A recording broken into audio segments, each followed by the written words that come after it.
রমজানের মাগফিরাতের দিনগুলো। ইফতারের পর নরম হাওয়ায় বারান্দায় বসেছিল ছোট্ট নাতনি মেহেরিন। সে দাদির দিকে তাকিয়ে কৌতূহল ভরে জিজ্ঞেস করল, দাদি, সবাই কেন এই সময় এত বেশি দোয়া করে? দাদি মৃদু হেসে বললেন, কারণ মা, এই দিনগুলো আল্লাহর ক্ষমা পাওয়ার বিশেষ সময়। যে মন থেকে ক্ষমা চায়, আল্লাহ তাকে ক্ষমা করে দেন।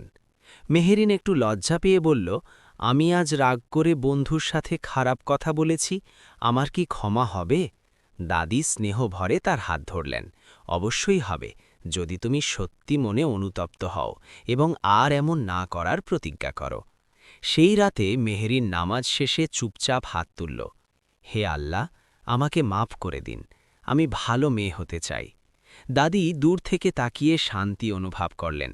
তিনি বুঝলেন, মাগফিরাতের আসল শিক্ষা ছোট্ট হৃদয়েও পৌঁছে গেছে। পরদিন মেহেরিন তার বন্ধুর কাছে ক্ষমা চাইল।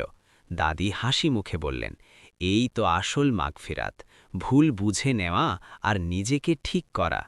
শিক্ষা: রমজানের মাগফিরাত আমাদের শেখায়, ভুল হলে ক্ষমা চাইতে লজ্জা নেই, বরং সেটাই আল্লাহর প্রিয়।